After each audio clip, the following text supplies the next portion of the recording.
ইউনূস সাহেবের শাসন আমলে যা প্রত্যাশা করা হয়েছিল অনেক ক্ষেত্রে উল্টা যাত্রা হয়েছে, এটা বহুল আলোচিত, নতুন করে আর বলার দরকার নেই। আমরা ওই সময় বিশেষ করে আমি, সাদ হোসেন সেলিম ভাই একাধিকবার সেই সব কথা অনেকেই বলেছেন, তার মধ্যে আমরাও বলেছি। শেষ দিকে এসে কি আমরা চেয়েছি টোটালিটিতে যদি বলি, আমি ছোট্ট করে বলি অনেক কিছু চেয়েছি, তার মধ্যে যে ন্যূনতম গণতন্ত্রের পথে হাঁটার কাজটা করি।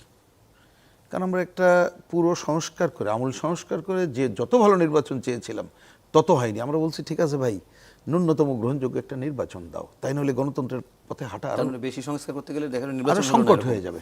সংস্কার তো ওই নির্বাচন ব্যবস্থা সংস্কার আলোচনাই তো তারা করে নাই তারপরেও। এবং যার জন্য দেখেন এই যে এখন বলতে বাধ্য হচ্ছি যে এই বিএনপি এবং বাইরে ওনারা সবাই মিলে কিন্তু এই নির্বাচনকে তারাই বেশি প্রশ্নবিদ্ধ করেছে। কিছু কিছু আসন নিয়ে বলেছে এটা তো জেতে নাই, জেতানো হয়েছে। এগুলো ভবিষ্যতে এটা নিয়ে কথা হবে, আমি সেটা এখন বললাম না। কারণ অন্যতম গ্রহণযোগ্য নির্বাচন সেই পথে হাঁটা হোক, আমরা সেইটাকে সাপোর্ট করি। তাহলে এবার দেখার ব্যাপার, তাহলে আপনি যখন এই ধরনের একটা ঘটনায়, আমরা বোধহয় এই ব্যাপারে কোনো দ্বিমত নাই যে আমরা ন্যূনতম গ্রহণযোগ্য নির্বাচন করে গণতন্ত্রের পথে হাঁটবো এবং গণতন্ত্রকে ভবিষ্যতে যাতে আরও একটা স্থায়ী রূপ দেওয়া যায়, রাষ্ট্র যাতে কর্তৃত্ববাদী না হয়, অমুক হয়, সেই ধারাটা আমাদের থাকবে। এইবার আসি, তাহলে সেইটাকে বিবেচনা করে অধ্যাদেশ তো ওই যে আমাদের উকিল সাহেবরা অঙ্ক করে বের করছে, গড়ে 4 দিনে না 4 দিনে না একটা হয়েছে। তা যদি সব হাঁ ভোট জয়যুক্ত, তাহলে পার্লামেন্টের দরকারটা কি? আমাদের তো আইন প্রণয়নের সংস্থা তো পার্লামেন্ট। পার্লামেন্টও খালি ওই 300 জন না, তারা আলাপ আলোচনা করবে, কিন্তু জনগণের অ্যাটিটিউডগুলো বিবেচনা করবে। গেল সেটা তো সেলিম ভাই বললেন যে বিশেষ কমিটি আলোচনা করতে। আমি আসছি না, বিশেষ কমিটি কি করেছে ওগুলো জানা, আমি সে আলোচনায় একটু পরে যাই আর কি।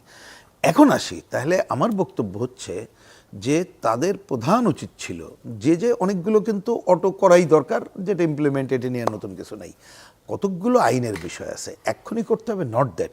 কিন্তু সরকার যদি বলতো যে কথার কথা গুম কমিশন আমি অবশ্যই করব, এইখানে সাম ল্যাপসেশন ইজ হিয়ার, এটা অল্প সময় সম্ভব না, পরে, তাহলে আমরা একরকম বিবেচনা করতে পারতাম। কিন্তু মানুষের পারসেপশন কি, বিচারপতি নিয়োগের ব্যাপারে কি হবে, এইখানে ক্ষমতাসীনদের মানে কোশ্চেন, এইখানে সেক্রেটারিয়েট বিচার বিভাগের সেক্রেটারিয়েটের ব্যাপারে ওইখানে কোশ্চেন, মানবাধিকার, গুম কমিশন, এরকমের অজস্র জায়গায় যেটা জনগণের স্বার্থের সাথে সরাসরি জড়িত এবং ওই গণতন্ত্রের পথে হাঁটার জন্য জড়িত। আপনি সেইগুলো করার জন্যে সময় নিচ্ছেন, ল্যাপস করে দিচ্ছেন। আমি বলছি সময় নিতে পারে, ল্যাপস করে দিয়ে যদি বলতো যে আমি এই কয়দিনে পারবো না, কিন্তু ভবিষ্যতে আরও এটা উন্নততর আইন করবো, ফাঁকফোকর রাখবো না, আমি আপত্তি করতাম না। কিন্তু সেইটা করছেন না, আপনি অনেক কিছু বলেই করছেন, সেইটা গণতন্ত্রের পথে হাঁটার জন্য সংকটাপন্ন হচ্ছে কিনা এইটা বিবেচনা রাখেন। এই বিবেচনা থেকে যদি বলি, আমরা এক্ষেত্রে বিএনপির আমি বলবো অধিকাংশ নেতারা এবং অন্যরা মিলে এই ব্যাপারে বোধহয় একটা অটৈক্য গড়ে উঠেছিল যে অবশ্যই যে কোনো সন্ত্রাসের বিচার করতে হবে এবং আইনগতভাবে যদি কোনো নির্দেশনা আসে সে আইনের নির্দেশনাগুলো আমরা বিবেচনা করব, কিন্তু নির্বাহী আদেশে কোনো রাজনৈতিক দল আমরা নিষিদ্ধ করার পক্ষে না। এখানে কিন্তু সেলিম ভাইও তার আইডিয়াতে বললেন যে নির্বাচন 3 মাসের মধ্যে হলে কি কি হতো কোনটা, তাহলে সেইটা তো আমাদের অবজেক্ট। সেই অবজেক্টের জায়গায় এসে আপনি আমি যদি শব্দটা বললাম কেন পরে ব্যাখ্যা দিচ্ছি, শুধুমাত্র ওই ধরনের আওয়ামী লীগের কর্মকাণ্ড নিষিদ্ধ করার জন্য এটা করে থাকেন, এইটা কোনো ভালো খবর না। জামাত ইসলাম বহল তবিয়তে রাজনীতি করছে, 71-এর গণহত্যাকারী, তাদের কোর্টের রায়ও তাদের ব্যাপারে অবজারভেশন আছে। তা আপনি মানুষের কাছে গণতন্ত্রের পথে যাত্রার জন্য কি সিগন্যাল দিচ্ছেন? এই সিগন্যাল মোটেই গ্রহণযোগ্য না। তার মানে আমাদের পজিশন, নির্বাহী আদেশে কোনো দল, আমি আওয়ামী লীগ বলছি না, কোনো দল, সে বিএনপি হোক, এনসিপি হোক, কমিউনিস্ট পার্টি হোক, আমরা নিষিদ্ধের বিরুদ্ধে না।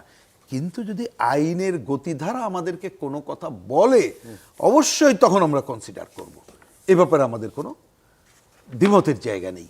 কিন্তু এই জায়গাটিতে আমার বিবেচনায় তারা আরও বিচার বিবেচনা করতে পারতেন। আমার শেষ কথা হচ্ছে আমরা দেখার পক্ষে এই জন্য আপনি আইনে দেখবেন, আইনে আমি যদি ভুল করি আপনারা আমাকে শুধরাই দেবেন, ওইখানে তো আর পরিষ্কার বলা নেই এই আইনে আওয়ামী লীগ নিষিদ্ধ করলাম।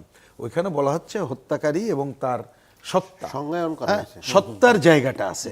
এখন আমি অপেক্ষা করতে চাই তারা, মানে এই যেটা করলো তারা, এইটার ইন্টারপ্রিটেশনে তারা কি করে, জামাত ইসলামের প্রশ্নে তারা কি ভূমিকা নেন।